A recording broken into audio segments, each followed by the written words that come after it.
आज कभी भी सवेरे बाहर जाता हूँ ना, बाबा के दर्शन करके जाता नहीं अंदर कभी।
जब गया था दुनिया से दोनों हाथ खाली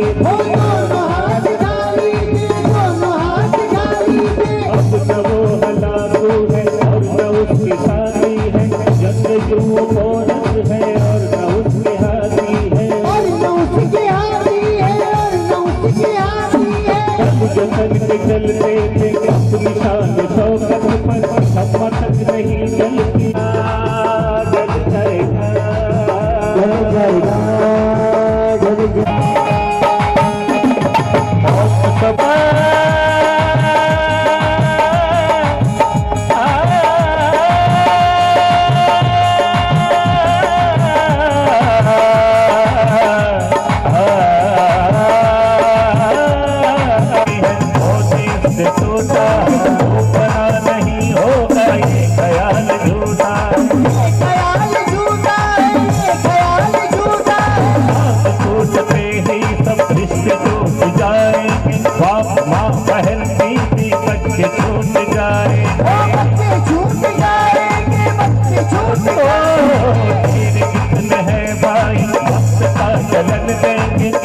कर तेरी दौलत तो ही गज कफन देंगे,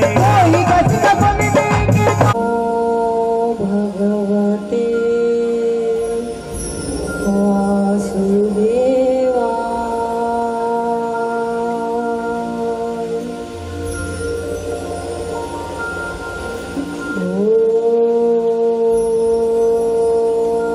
स्वस्ति श्री गणेशाय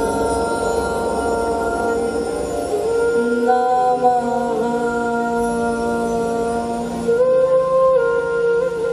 श्री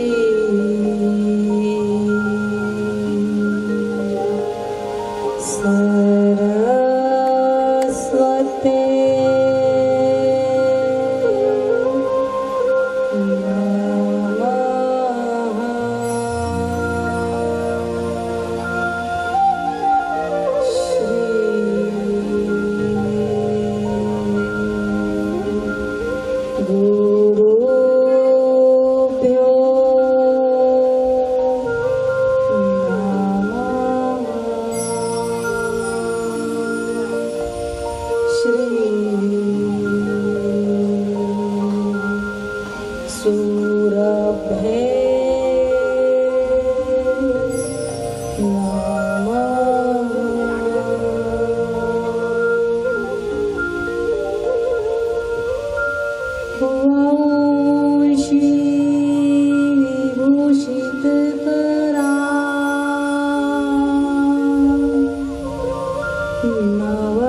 नवनीर नाभा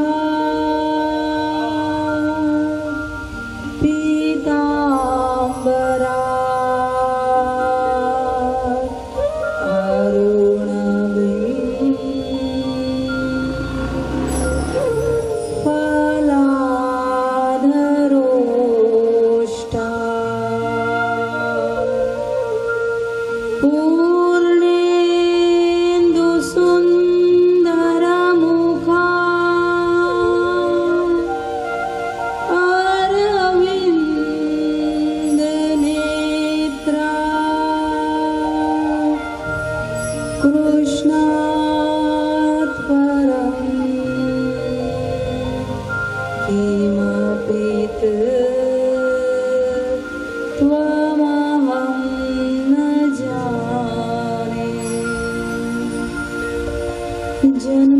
जन्माद्यस्य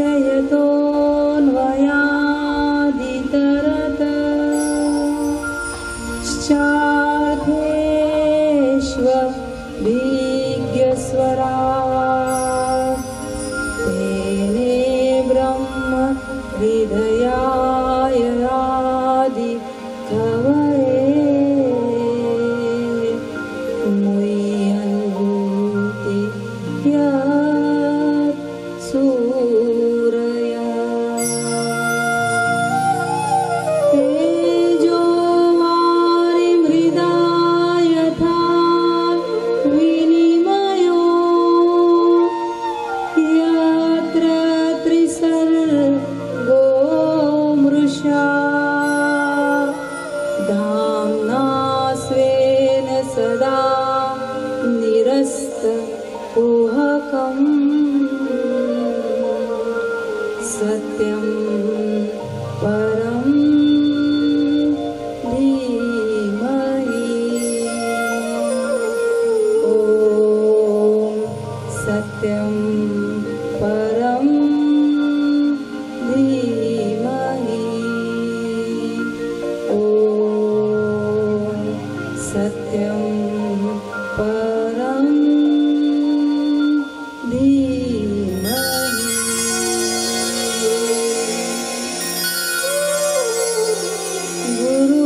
गुरुर्ब्रह्मा गुरुर्विष्णु गुरुर्देवो महेश्वरा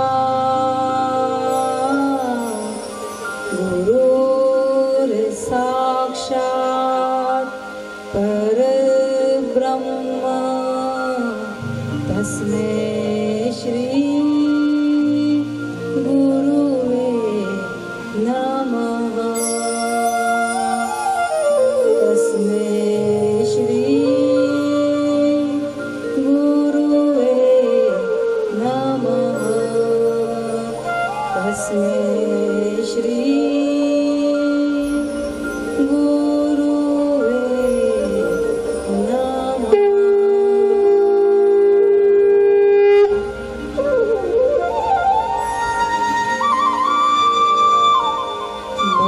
बोलिए कृष्ण कन्हैया लाल की जय श्री रामचंद्र भगवान की जय श्री रुक्मिणी मात की जय श्री हनुमान जी महाराज की जय श्री सतगुरुदेव भगवान की जय श्री सुखदेव जी भगवान की जय श्रीमद्भागवत महापुराण की जय गौ माता की जय भारत माता की जय सब साधु संतन की जय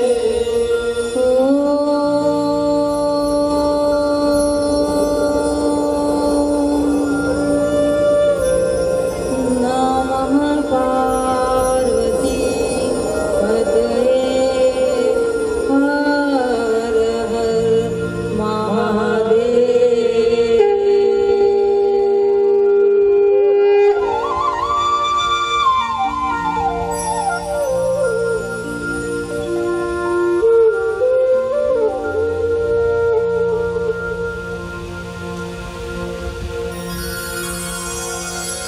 जय शिव ओंकारा जय जय जय शिव ओंकारा जय शिव ओंकारा जय जय शिव ओंकारा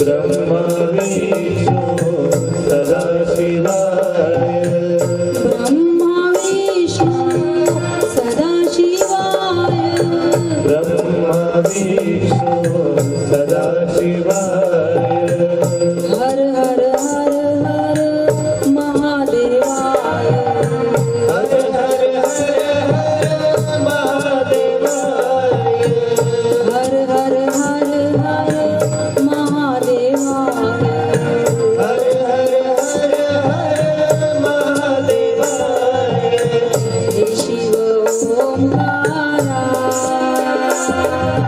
जय जय जय शिव ओंकारा जय शिव ओंकारा जय जय शिव ओंकारा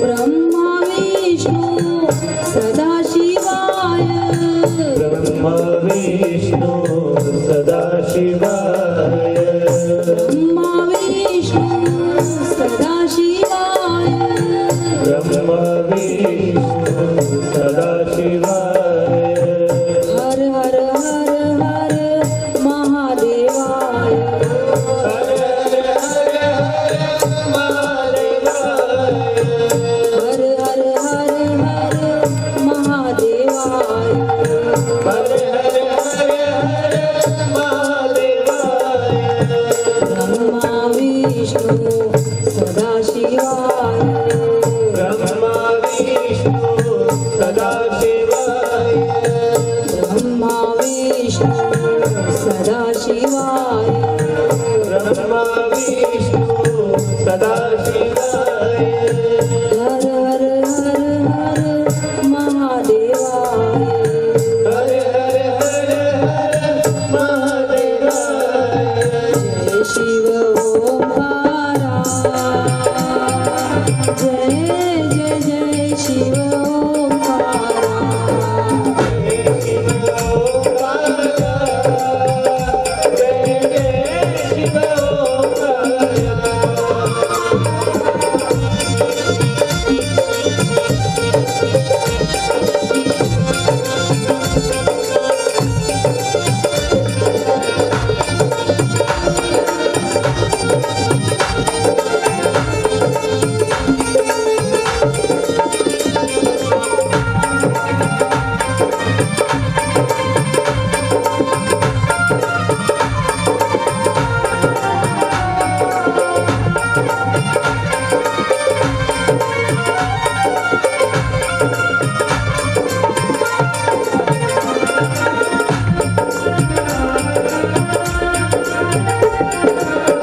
ब्रह्मा विष्णु सदा शिवाय ब्रह्मा विष्णु सदा शिवाय हर हर हर हर महादेवाय हर हर हर हर महादेवाय हर हर हर हर महादेवाय हर हर हर हर महादेवाय आज कृष्ण जन्म है तो शिव जी का स्मरण करना अति आवश्यक है क्यों क्योंकि शिवस्य हृदय विष्णु विष्णुस्य हृदय शिव शिव जी के हृदय में विष्णु भगवान वास करते हैं और विष्णु भगवान के हृदय में शिव जी वास करते हैं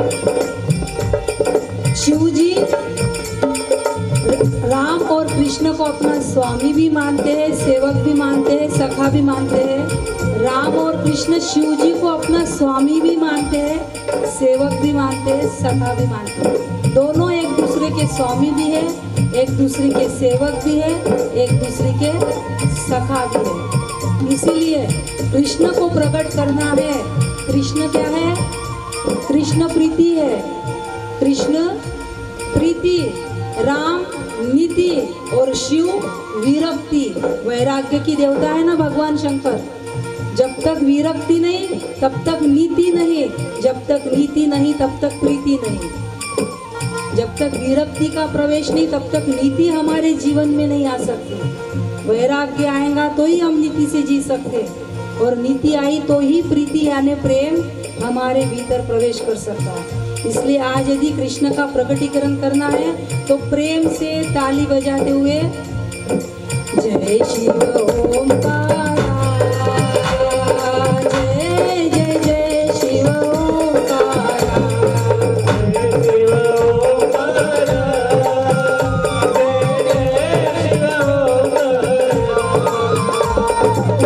जय शिव ओंकार, जय जय जय शिव ओंकार,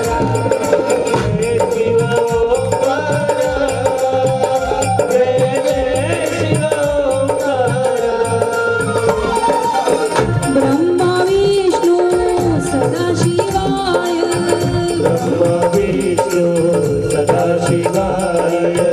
हर हर हर हर महादेवाय, हर हर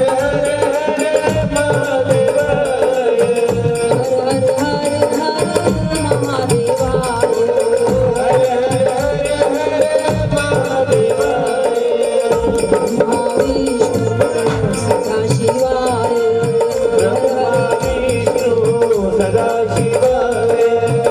ब्रह्मा विष्णु सदा शिवाय, हर हर हर हर महादेवाय, हर हर हर महादेवाय,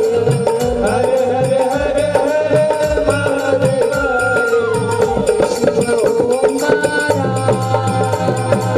जय जय जय शिव ओंकारा,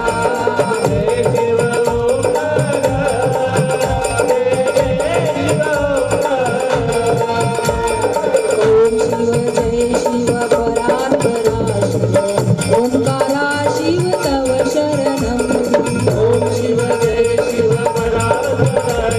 ओंकारा शिव तव शरणम, ओम शिव जय शिव परात्परा शिव, ओंकारा शिव तव शरणम, शिव जय शिव परात्परा शिव,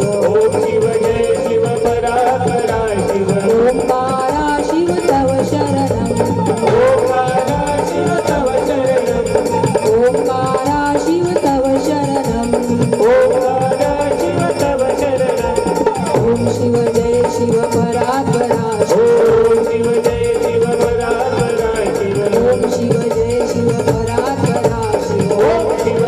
शिव परात्परा शिव, ओंकारा शिव तव शरणम, ओंकारा शिव तव शरणम, ओंकारा शिव तव शरणम, ओंकारा शिव तव शरणम, ओंकारा शिव तव शरणम, ओंकारा शिव तव शरणम,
श्री चरणों में हमारा कोटि कोटि प्रणाम। विप्र वृंदों के भी श्री चरणों में हमारा प्रणाम और उपस्थित सभी सद्भाविक सत्संग प्रेमी श्रोताओं को व्यासपीठ से मेरा प्रणाम।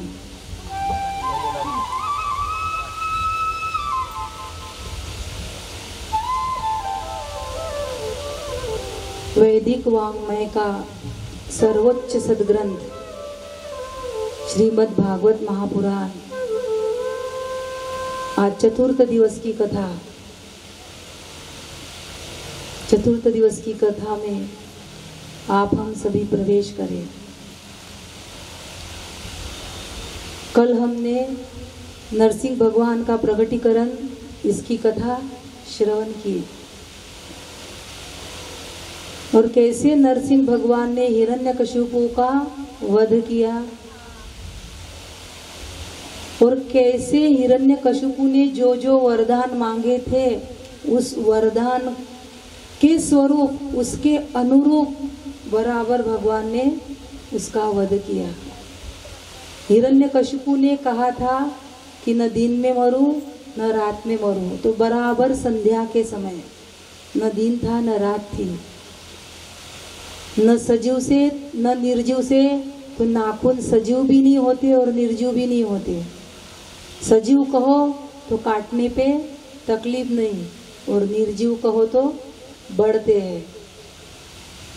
न नर से न पशु से, इसलिए आधा नर आधा पशु नरसिंह। न जमीन पे न आकाश में, इसलिए अपनी गोद में बैठा के। न किसी अस्त्र से न किसी शस्त्र से, इसीलिए नाखून से। यानी जो जो हिरण्यकशिपु ने मांगा था, न गीले से न सूखे से, न यहाँ न वहाँ, न इधर न उधर।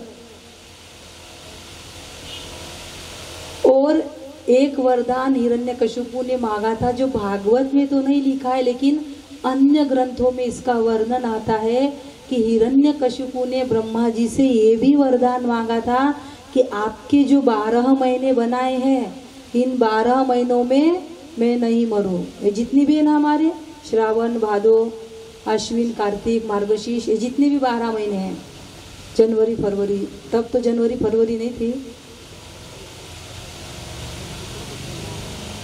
तो ब्रह्मा जी ने दे तो दिया, बाद में ब्रह्मा जी को चिंता हुई कि मैंने बोल तो दिया कि 12 महीने में नहीं मरेगा, अब कैसा करे।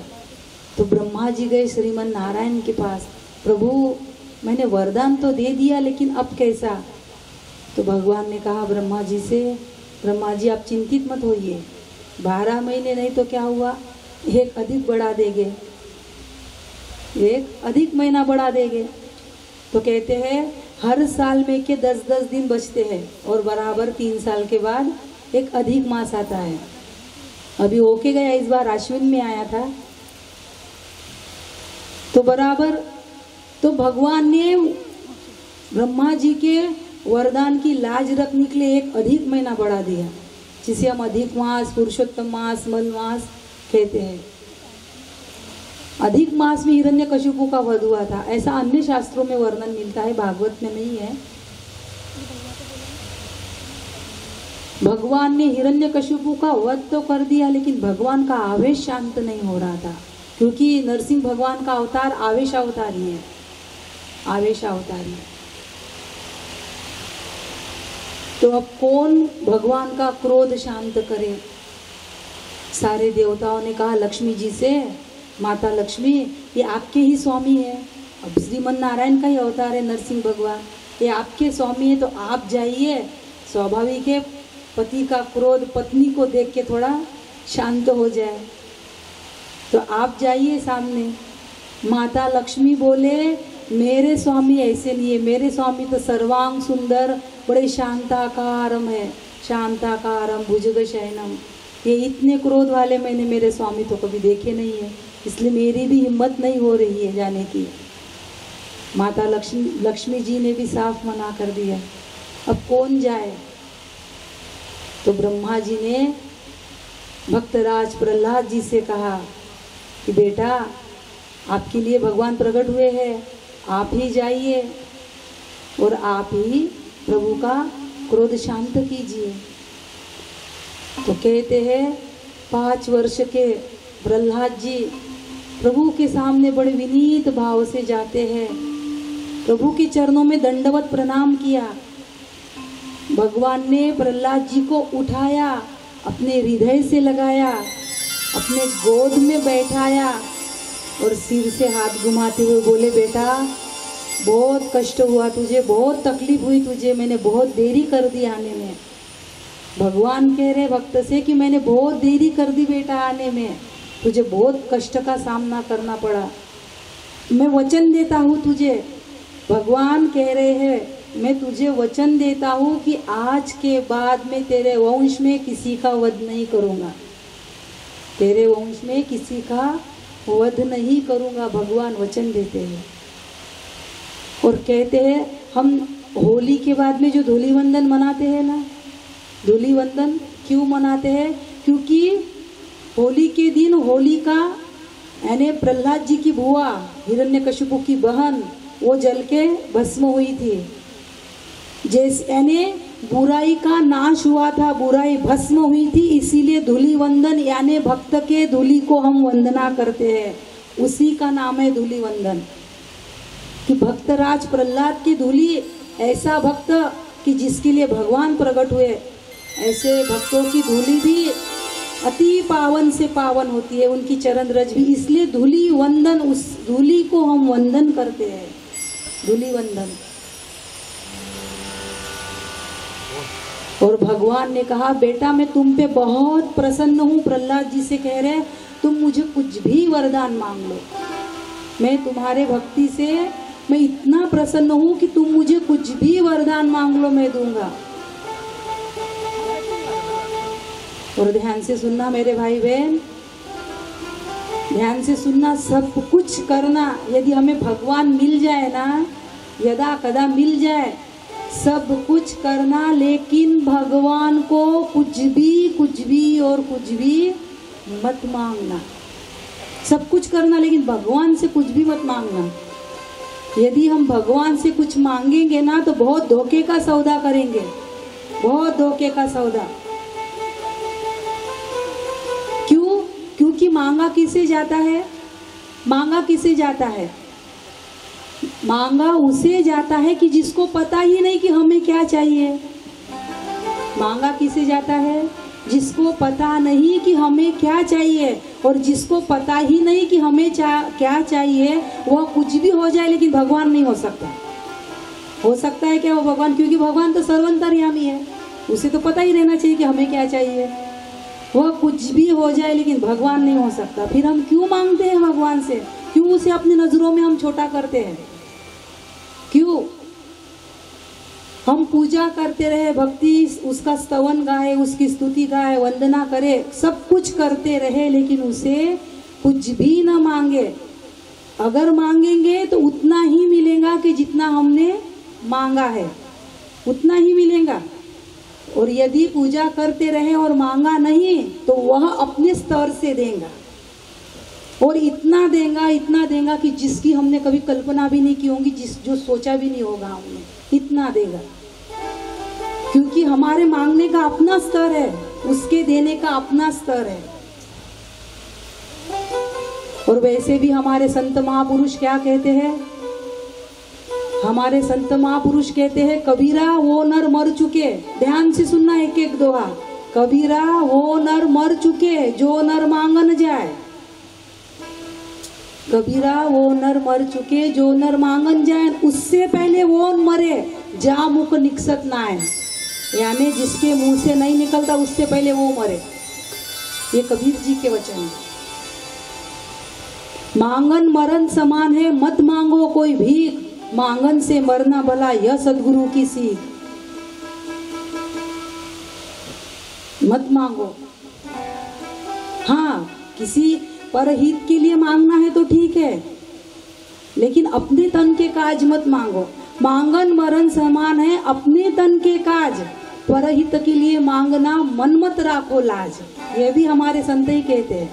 परहित के लिए मांगना है, कहीं किसी गौर गरीब की सेवा कर रहे हो, कहीं गौशाला का काम है, मंदिर का जीर्णोद्धार है, यह सत्संग है, ये तो अकेले अग्रवाल जी ने किया। लेकिन जब सामूहिक आयोजन होते हैं वहाँ पे दिल खोल के दान देना, जहाँ भी गौर गरीब जरूरतमंद जहाँ भी ऐसा दिखे तो परहित के लिए मांगना, मन मत राखो लाज। लेकिन मांगन मरण समान है, अपने तन के काज अपने लिए कभी मत मांगना, न संसार के सामने हाथ फैलाना और न परमात्मा के सामने हाथ फैलाना।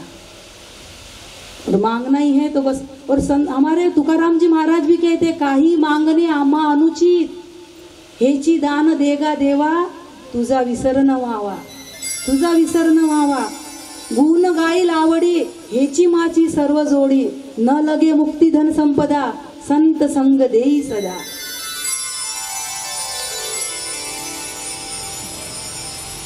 हमारे संतों ने यही कहा। और मांगना ही है ना भगवान से, तो भगवान को भगवान से मांग ले, भगवान को ही भगवान से मांग ले। और मुक्ति भी क्या मांगना, भगवान के पास कम से कम देने के लिए कोई चीज है तो वो है मुक्ति, और ज्यादा से ज्यादा देने के लिए कोई चीज है वो है भक्ति। मांगना ही है भगवान से, तो प्रभु मैं तेरा गुणगान गा सकूं, बस इतनी शक्ति देना, बस तेरा गुणगान गाऊं मैं। भगवान ने प्रहलाद जी से कहा बेटा मांगो, तुम्हें क्या चाहिए, मैं तुम्हें मैं ब्रह्मा बना सकता हूँ, मैं तुम्हें शिव बना सकता हूँ, मैं तुम्हें इंद्र बना सकता हूँ, मैं कुछ भी बना सकता हूँ, इंद्र का पद, ब्रह्मा जी का पद, कुछ भी दे सकता हूँ। अब इंद्र वहीं खड़े थे, इंद्र को लगा मेरे सिंहासन का नट बोल्ट तो वैसी ढीला है, कोई थोड़ी सी तपस्या करे तो मेरा सिंहासन हिलता। इंद्र घबराने लगे कि कहीं मेरा पद न दे दे। अब ब्रह्मा जी को भी डर लगा, भगवान बोल देंगे आज से प्रहलाद ब्रह्मा जी तुम हट जाओ, तो ब्रह्मलोक का राज्य तो प्रहलाद जी को। शिव जी नहीं घबराए, शिव जी बोले हमारे निवास स्थान पे कोई भी आ सकता, हम स्मशान में रहते हैं, भूत प्रेतों के बीच में रहते हैं, हमारी गद्दी किसको चाहिए ले सकता। शिव जी नहीं घबराए। और पता है प्रहलाद जी ने क्या मांगा, क्या मांगा प्रहलाद जी ने, भगवान आप यदि मुझ पे प्रसन्न हो ही और मुझे कुछ वरदान देना ही चाहते हो तो बस एक ही वरदान दो, बस एक ही वरदान दो कि जीवन पर्यंत मैं आपसे कुछ मांगू ये मेरी इच्छा ही पैदा न हो। मैं आपसे कुछ मांगू ये मेरी इच्छा ही, जब तक जीऊं तब तक मैं आपसे कुछ मांगने की मेरी लालसा ही पैदा न हो। ये मांगा प्रहलाद जी ने। और हमारा क्या होता है, हम भगवान को छोड़ के बाकी सब कुछ मांग लेते हैं, भगवान को छोड़ के सब कुछ मांगते हैं। भगवान ये कर दो तो मैं इतने किलो का प्रसाद चढ़ाऊंगा, ये कर दो तो दाल बाटी चूरमा करूंगा, वो कर दो तो ये एग्रीमेंट क्यों, एग्रीमेंट क्यों भगवान के साथ। भगवान कोई डीलर है क्या, कोई व्यापारी है भगवान। इतना मेरा ये कर दो तो मैं वो दूंगा, उतना मेरा वो कर दो तो वो दूं। हम मंदिर भी जाए, कुछ भी करे, लेकिन बस भगवान तेरा गुणगान गाना हमें अच्छा लगता है। बस क्यों अच्छा लगता है हमें पता नहीं, बस तुझे गाना हमें बड़ा आनंद मिलता है।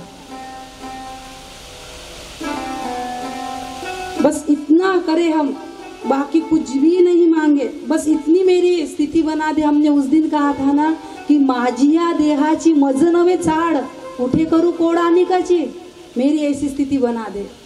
हमें तो यही लगता बाबा आपको मालूम आपको क्या मांगना है, लेकिन हम तो भगवान से इतनी ही प्रार्थना करते हैं कि माझिया देहाची मज नवे चाड, मेरे ही शरीर की सुधि न रहे तो औरों की क्या सुधि लेना। बस तेरा गुणगान सब कुछ करना, सारे नियम टूटे, सारे धर्म टूटे, लेकिन मेरे मालिक की तारी न टूटे।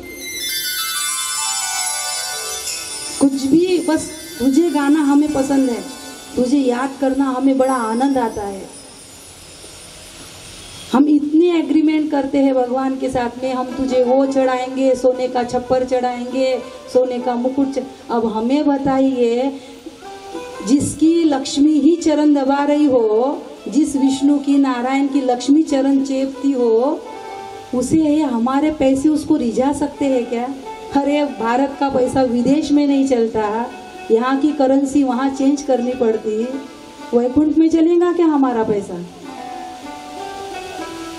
भगवान को कुछ भी नहीं रिझा सकता। भगवान हमारा क्या होता है, हम इतने नियम करते हैं, सब करते हैं, लेकिन प्रेम नहीं रहता हमारा। हम पहले दिन से प्रेम पे बहुत जोर दे रहे हैं, क्योंकि भागवत ज्ञान यज्ञ तो है ही, लेकिन भागवत पहले प्रेम यज्ञ है। भागवत पहले प्रेम यज्ञ है। हमारा ऐसा होता है, हम इतने नियम निभाते हैं, हमें ये नहीं चलता, हमें वो नहीं चलता, हम इसके हाथ का नहीं खाते, हमको वो नहीं चलता, हम उसके हाथ का नहीं खाते। नियम निभाना अच्छी बात है, हम विरोध नहीं कर रहे नियम का, तो आपको लगेगा कि नहीं अच्छी बात है, लेकिन कभी कभी ऐसा हो जाता है, हम इतने नियम निभाते रह जाते हैं, इतने नियम निभाते हैं, एक धीरे धीरे कट्टरता आती है हमारे भीतर। नियम रह जाते, परमात्मा हवा हो जाता। नियम रह जाते, होता है ना, हम लहसुन प्याज नहीं खाते, अच्छी बात है, खाना भी नहीं चाहिए, लेकिन बाय चांस यदा कदा ऐसी स्थिति आ गई, खा लिया, तो क्या क्या बहुत दोष पाप लग रहा? खाना नहीं चाहिए, हम वो नहीं बोल रहे कि आप खाओ, ठीक है। बहुत जनों का ऐसा नियम रहता है कि शौचादि क्रिया से आने के बाद में स्नान करना चाहिए, भगवान को भोग भी नहीं लगता, करना चाहिए, लेकिन बाय चांस नहीं हुआ तो भगवान क्या हमें बिल्कुल भस्म कर देंगे कि अरे भगवान जितना सरल कोई नहीं है दुनिया में, भगवान जितना सरल कोई नहीं है, बस हमारा सरल होना कठिन है। हम सरल नहीं होते इसलिए हमें परमात्मा कठिन लगता है। भगवान जितना सरल कोई नहीं है। हम नियम निभाते रहे। आपको पता है क्या किसी के हाथ का क्यों नहीं खाना चाहिए? इसका लॉजिक पता नहीं है, और उसने ऐसा किया इसलिए चले हम भी उसके पीछे पीछे करते। उसने नहीं खाया तो हमने भी नहीं खा। अरे किसी के हाथ का अन्न क्यों नहीं खाते? उसका कारण ये है कि जब कोई भी महिला, कोई भी माता बहन रसोई बनाती है, रसोई बनाते समय उसके भीतर कौन सा भाव चल रहा है? द्वेष, घृणा है, ईर्ष्या है, जलन है, ज्वेलसी है, क्रोध है, या कुछ इतने जनों के लिए मैं अकेली बनाऊं क्या, सब तो मस्त आराम से बैठे, ऐसे भाव। तो वो ही जो भाव भीतर चलते हैं और रसोई बनाई जाती है, वही भाव उस अन्न में उतरते हैं, और वो अन्न जो खाता है वो खाने वाले में उतरते हैं। ये लॉजिक है उसका, इसलिए किसी के हाथ का नहीं खाना चाहिए। लेकिन प्रभु का स्मरण करते हुए बनाओ, भगवान का नाम स्मरण करते हुए बनाओ, हरे राम राम राम हरे हरे, हरे कृष्ण कृष्ण कृष्ण हरे, बनाओ ना बढ़िया। फिर क्या हो रहा? अच्छा, कोई भी बाहर के नियम दिख जाते इंसान को, नहीं देवी जी को किसी के हाथ का नहीं चलता, बाहर के तो बहुत दिख जाते हैं, भीतर में कौन कैसे बना रहा पता है कि कोई अगर बना भी लिया, कोई हमारे साथ आ भी गया, बना भी लिया, उसके भीतर क्या चल रहा है हमें पता है क्या? सिर्फ बाहर से देखते हैं हम, बाहर से दिखता है। हिल मिल के रहो तो कहते हैं बहुत सादे है, अपने आप में रहो तो कहते हैं अपने एटीट्यूड में रहते। किसी से हिल मिल के रहो, यानी दुनिया दोनों इधर से बोलती है। हम पहले दिन से बोल रहे हैं दुनिया का भरोसा नहीं है। दो अनियों से जो चलती उसका नाम दुनिया।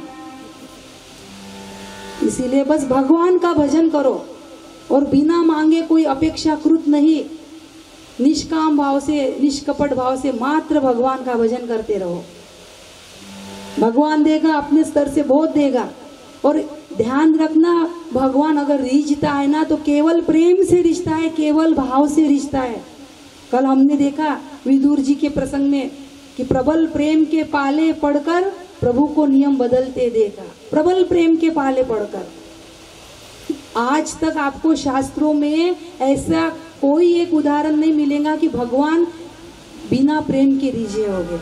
हमारे विद्वत्ता से रिझेगा क्या? अरे जिसके श्वास से चारों वेद निकले हो, जाकी श्वास श्वास श्रुतिचारी, सो हरि पढ़ायो कौतुक भारी, तुलसी जी कहते हैं रामचरितमानस में।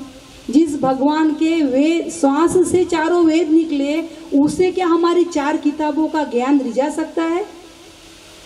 हमारी विद्वत्ता, हमारा ज्ञान, हमारा पैसा, हमारी लक्ष्मी, भगवान को कुछ भी इससे भगवान नहीं रिश्ते। राम ही केवल प्रेम पियारा, जानी लेऊ जो जान निहारा। प्रेम ते प्रगट होई में जाना, शिव जी कहते हैं प्रेम ते प्रगट होई में जाना। परमात्मा मात्र प्रेम से प्रकट होता है। हम प्रेम तो करते नहीं, नियम दुनिया भर के करते हैं। भावना का भूखा हूं मैं, भावना ही एक सार है, भावना से मुझको जो भजे उसका बेड़ा पार है। भाव वाले भक्त का होता भगवान पे भी भार है, भाव वाले भक्त का होता भगवान पे भी भार है, और इसीलिए परमात्मा का होता यहाँ अवतार है। इसीलिए भाव वाले भक्तों के लिए परमात्मा का अवतार होता है यहाँ पे। इसलिए भाव से भजिए, प्रेम से उसका भजन करिए, बस इतना करना। हम वो नहीं करते। और भगवान प्रहलाद जी को वरदान दिया, और प्रहलाद जी को वरदान देके भगवान चले गए। बाद में हिरण्यकशिपु की अंत्येष्टि क्रिया हुई, प्रहलाद जी का राज्याभिषेक हुआ, शिशुपाल वध की कथा, स्त्री धर्म, मानव धर्म, वर्ण धर्म आदि आदि की कथा देके सप्तम स्कंद यहाँ विराम हुआ। और अष्टम स्कंद के आरंभ में श्री सुखदेव जी महाराज परीक्षित जी को मनवंतरों की कथा का वर्णन श्रवण कराते हैं। हर मनवंतर में परमात्मा का अवतार होता है, हर मनवंतर में, प्रत्येक मनवंतर में। और हर मनवंतर में भगवान अपने भक्तों की रक्षा भी करते हैं। और श्री सुखदेव जी महाराज परीक्षित जी को गजेंद्र मोक्ष की कथा का श्रवण करा रहे हैं। श्री सुखदेव जी कहते हैं, परीक्षित, एक बार भगवान ने गजेंद्र को मोक्ष देने के लिए श्री हरि रूप में अवतार ग्रहण किया। परीक्षित जी को आश्चर्य हुआ कि गजेंद्र एक पशु, गज यानी हाथी, गजेंद्र एक पशु के लिए भगवान ने अवतार लिया, पशु के लिए। अरे आदमी भक्ति करे तो भगवान अवतार नहीं लेते, और एक पशु के लिए। तो सुखदेव जी महाराज कहते हैं, परीक्षित, बहुत कई जन्मों का पुण्य इकट्ठा होता है, कई जन्मों का, भगवान बहुत बड़ा हिसाबी है, भगवान के पास में सबका खाता है, बहुत बड़ा हिसाबी है, कई जन्मों का पुण्य इकट्ठा होता है। मेरा परमात्मा बहुत बड़ा हिसाबी है, अनंत पुण्य राशि घडे जा प्राण्याशी तरीच मुखाशी नाम है। अनंत पुण्य राशि होना, एक बार परमात्मा का नाम उच्चारण के लिए भी, तो भगवान को प्रकट करने के लिए कितना क्या पुण्य होना। श्री सुखदेव जी महाराज परीक्षित जी को गजेंद्र मोक्ष की कथा की ओर ले जा रहे हैं। परीक्षित, एक त्रिकूट नाम का पर्वत था, त्रिकूट, वहां पे एक गजेंद्र अपने हथिनियों के साथ, अपने पत्नी और बच्चों के साथ रहता था, और बड़ा शक्तिशाली था। ये कई हाथियों का सरदार था गजेंद्र, कई हाथियों का, और बड़ा शक्तिशाली था ये गजेंद्र। और कहते हैं कि एक बार इसे गर्मी के दिन थे तो प्यास लगी, तो गजेंद्र अपने हथिनियों, अपने पत्नियों के साथ और बच्चों के साथ एक सरोवर में जल पीने के लिए आया।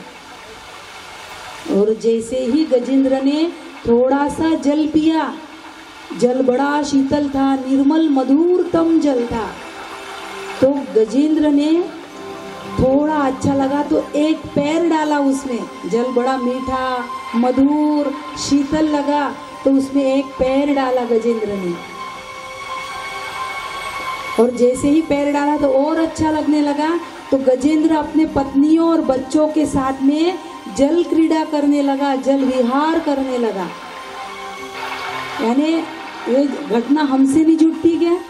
हम भी संसार का थोड़ा सा स्पर्श करते हैं, थोड़ा अच्छा लगता है तो एक कदम संसार में डालते हैं, फिर और अच्छा लगता है फिर दूसरा कदम रखते हैं। ऐसे करते करते करते हम प्रपंच में इतने फंस जाते हैं। और जैसे ही गजेंद्र जल क्रीड़ा करने में, जल विहार करने में इतना तन्मय हो गया, हम भी कितने तन्मय हो जाते हैं कि भूल जाते हैं कि काल रूपी ग्राह कभी हमें भी पकड़ लेगा। एक ग्राह, एक मगरमच्छ ने देखा कि गजेंद्र तन्मय हो गया, बड़ा तन्मय हो गया विहार करने में, तो ग्राह आया। ग्राह यानी मगरमच्छ पानी में होता है ना, ग्राह ने गजेंद्र का पैर पकड़ लिया, और जैसे ही गजेंद्र का पैर पकड़ा तो गजेंद्र तड़प यानी व्याकुल होने लगा, तड़पने लगा।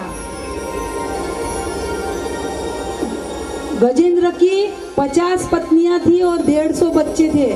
सबने बहुत प्रयत्न किया गजेंद्र को निकालने का, सबने बहुत प्रयत्न किया। गजेंद्र स्थलचर प्राणी यानी थल का प्राणी, और ग्राह जलचर प्राणी, जल का प्राणी है ग्राह। कभी गजेंद्र को ग्राह जल में खींच के ले जाता, कभी गजेंद्र ग्राह को बाहर खींच लाता, कभी वो अंदर ले जाता, कभी वो बाहर लेके आता।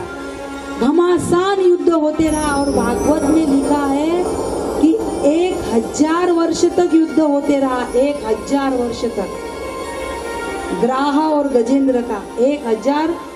सारे देवता आश्चर्यचकित, आकाश में भीड़ लग गई देवताओं की देखने की, सारे देवता आश्चर्यचकित हो गए।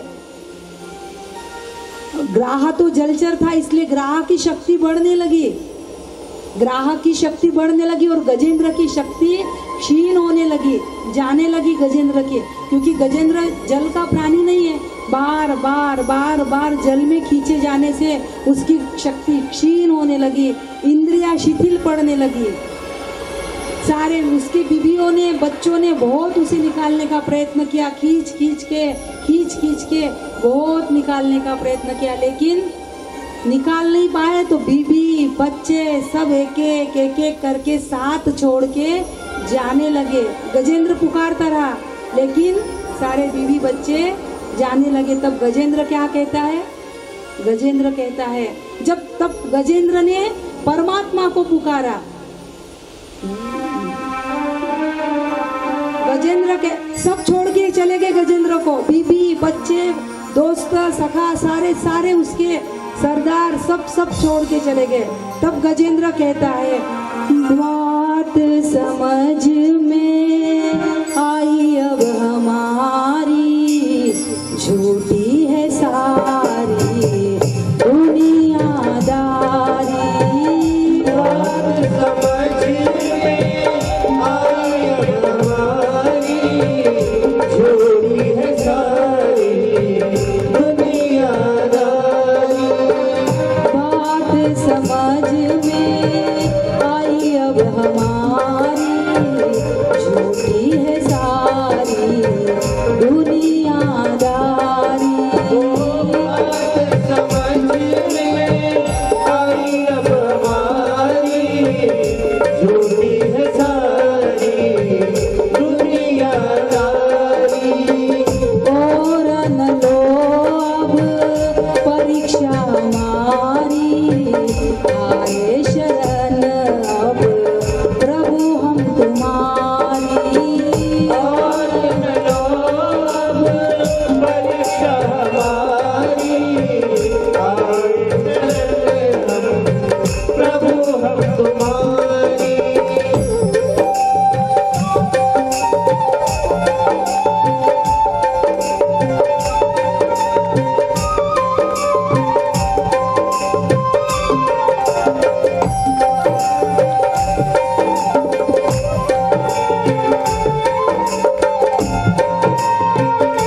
समय ने किया सब रिश्ता ये झूठा।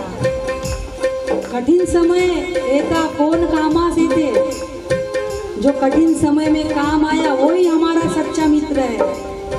ऐसे तो फिर बहुत मिलेंगे, 100 मिल जाएंगे, 200, लेकिन कठिन समय में जो जिसने साथ दिया, परछाई के जैसा जो हमारे साथ खड़ा रहा, वही हमारा।